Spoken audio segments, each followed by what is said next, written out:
When you run a country with small pockets but big problems with criminal and terrorist groups, you have to arm your security forces with sufficient firepower to bring security, including armoured vehicles, using what little finances you have on hand.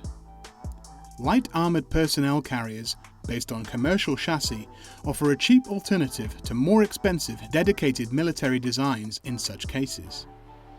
The production and development of such vehicles has become a lucrative business over time, with a variety of companies around the world offering up their own designs. One of these was the Carat Defense Group, which launched the Black Scorpion 4x4 APC in 2008, based on the well-proven Toyota Land Cruiser chassis. Due to the sheer amount of similar designs, the Black Scorpion receives only scant attention in recent armoured historiography, even while it plays an important role in many armed conflicts, especially in Africa. But before we go back to our obscure but very important armoured Toyota Land Cruiser, we'd like to give a shout out to our friends over at the Military History Group and to their new book which just came out, Tank Assault.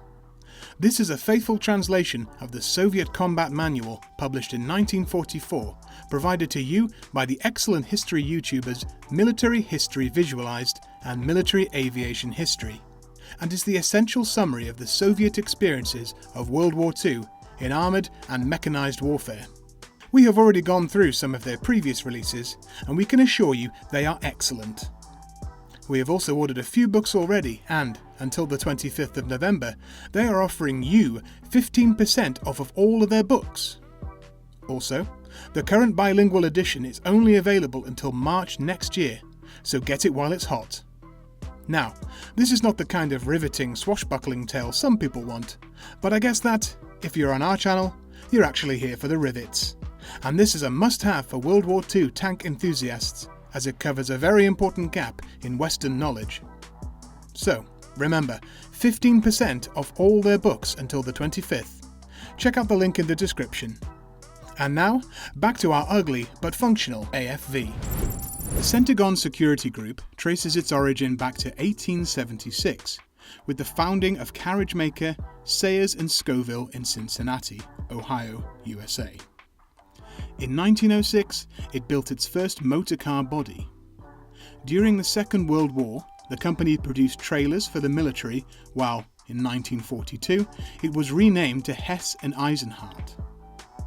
In 1950, the first armoured car was delivered, namely an armoured Lincoln Cosmo for US President Truman. After this, the company armoured many cars for prominent figures, a business continuing after the armouring division of the company was taken over by O'Gara Brothers, being renamed to O'Gara Hess Eisenhardt. Under their leadership, business would expand, the largest of which was the armouring of the HMMWV, known as the M1114, from 1994 onwards. The expansion also led to the establishment of temporary manufacturing subsidiaries abroad during the 1990s and 2000s, namely in Bahrain, Brazil, Colombia, France, Germany, Mexico, the Philippines, Russia, and Venezuela. In 2001, O'Gara Hess and Eisenhardt was taken over by Arma Holdings and renamed Centigon. Centigon would then be sold to the Belgian Carat Defense Holdings in February 2008. In 2014, Centigon was sold again, this time to the Chinese companies Dongfeng Design Institute and the Red Star Macallan. 2 years later, the company was renamed to Centigon Security Group.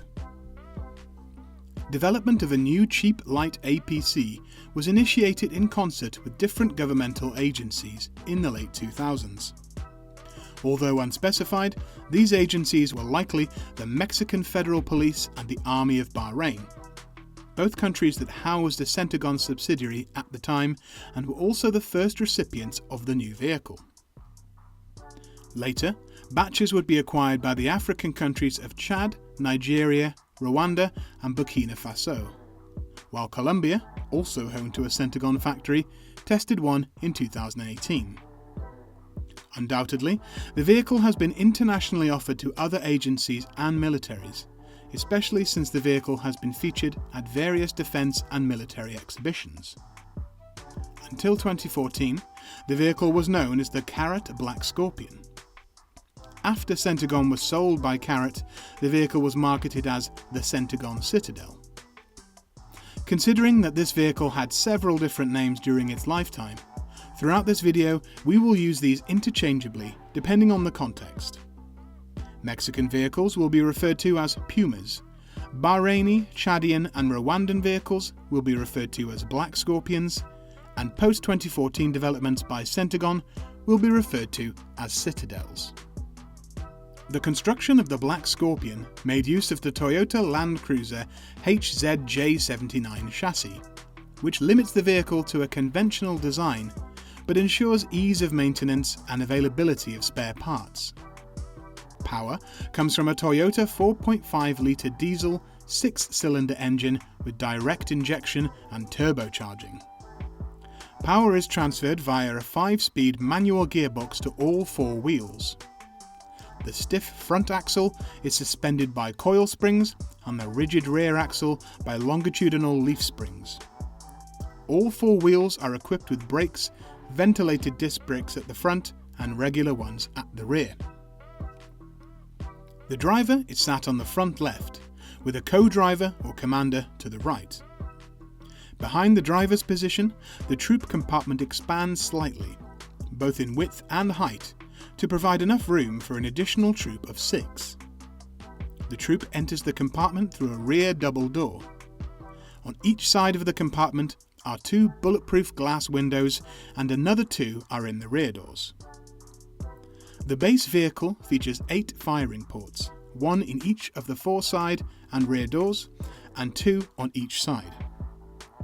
Another option, as seen on a prototype and some Nigerian vehicles, has 2 additional firing ports, 1 on each side of the vehicle in addition to 2 extra windows.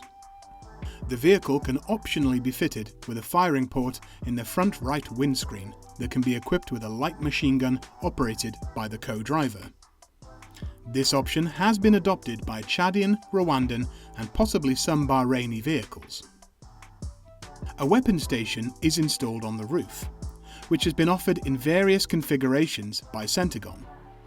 The most basic configuration is used by Mexican vehicles, which have no weapon mount at all, being used for police duties, although machine guns are often deployed on a tripod placed on the roof. The singular round hatch folds backward. Bahraini and some Nigerian vehicles use another configuration, with a mounting for a weapon and a 2-part hatch that folds to the sides. Rwandan vehicles have a frontal armoured shield with a mounting for a light machine gun and a hatch that folds backward, providing the gunner with both front and rear protection. Chad uses 2 types of configurations, one being similar to the Rwandan, with the same gun shield but a different hatch layout. The second configuration consists of the mounting for a heavy DSHK machine gun and a much smaller armoured shield placed mostly behind this gun.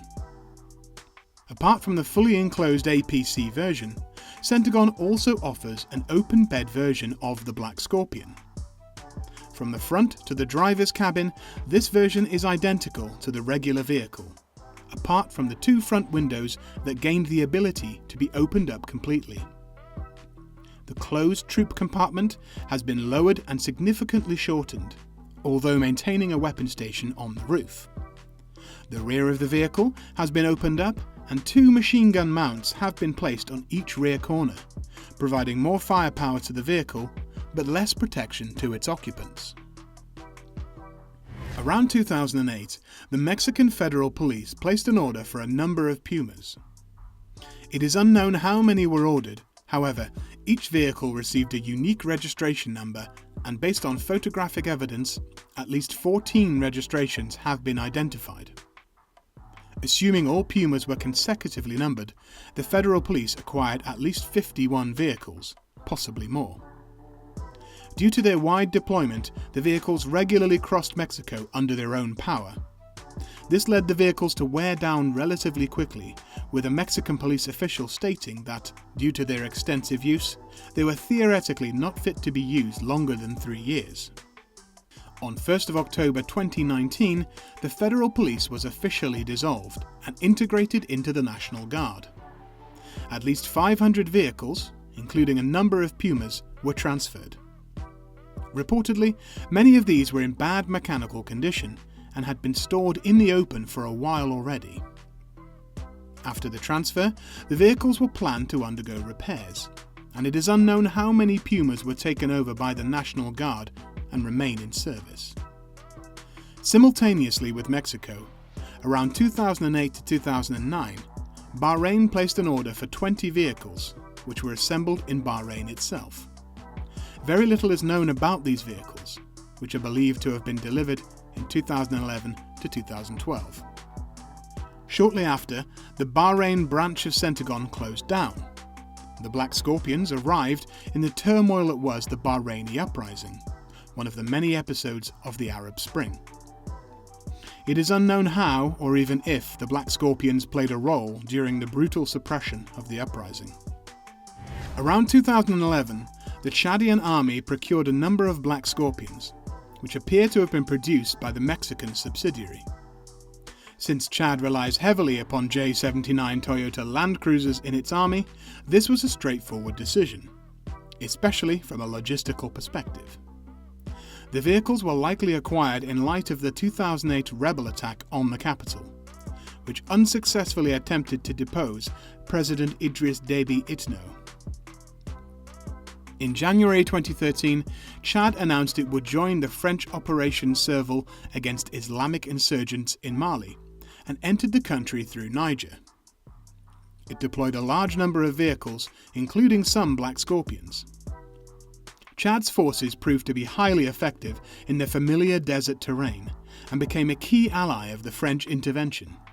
However, on 15th of April, the Chadian parliament voted for the withdrawal of all 2,000 troops, motivated by the death of 36 Chadian soldiers, with the first soldiers returning to Chad on 13th of May. During the short but intensive deployment that lasted 3 months, at least one Black Scorpion was lost when it drove over a landmine. Some of its occupants were wounded, but all survived. Exactly 2 years after the Chadian intervention in Mali, on 16th of January 2015, the Chadian army was authorized to advance into Nigeria and Cameroon to assist their respective governments, as well as Niger, in the fight against the jihadist group Boko Haram. Around 2,000 troops were deployed, with some 400 vehicles, again including Black Scorpions. During the initial push, these were relatively frequently photographed and filmed, partially for propaganda purposes. In total, Chad probably acquired more than 10 vehicles, but how many are still in use remains unknown. Between 2009 and 2012, the Lagos state government donated 30 armoured personnel carriers to the Nigerian police forces, including an undisclosed number of Black Scorpions. Although the Nigerian police is organised on a federal level, it has grown customary for state governments to donate hardware to the police to increase its capabilities in their respective states. The Black Scorpions form a small part of the ever-growing fleet of Nigerian armoured police vehicles, which also include large quantities of imported Strite and locally built Pro-Force vehicles, among others. Interestingly, the design of the Black Scorpion, both the armoured and the open bed version, were roughly copied and built locally under the name PF3 Leopard. A meagre amount of information is available about the vehicles that are operated by the police of Rwanda. At least 4 have been deployed to the Central African Republic in 2014, and, as of 2022, all 4 remain in service. The Rwandan vehicles are the only ones to feature mesh frames over the windows, providing further protection against large objects. In the first 2 weeks of October 2018, the Army of Colombia tested the Centigon Citadel. However, Colombia showed no further interest. The latest recipient of the Citadel is Bina Faso, which received them in early 2019. On the 25th of February 2021, a ceremony was held in the capital, Ouagadougou, where the Gendarmerie of Burkina Faso took delivery of an additional 2 Citadels, as well as 8 Toyota Land Cruiser pickups and additional equipment. The equipment was intended to be used in eastern Burkina Faso. It is unknown to what extent and with what results the vehicles have been or are in use. As of February 2022, both design iterations remain on offer by the Centigon security group. Chances that Centigon will secure a new deal are slim due to the oversaturation of the market combined with the aging design. The Chadian, Mexican and Rwandan vehicles have all seen intensive use since their adaptation, which will possibly lead to the relatively early retirement of the model, something indirectly admitted by a Mexican police official as well. However, in their respective environments, lightly armoured vehicles form a valuable asset in patrol and internal security operations, so attempts will be made to keep them in service as long as possible, which is eased by the widely available Toyota spare parts. This concludes our exploration of the Black Scorpion. What do you think of this generally unknown but widely used armoured vehicle? Given their extensive use, do you think they can last for long? Let us know in the comments section. As always, we appreciate your support, so please like and subscribe to get automatic updates when new content rolls out. If you'd like to buy us some fuel to keep us rolling, please consider visiting us on Patreon and experience the benefits of becoming a patron or by contributing to us directly via PayPal. Until next time, stay tuned and keep following our updates.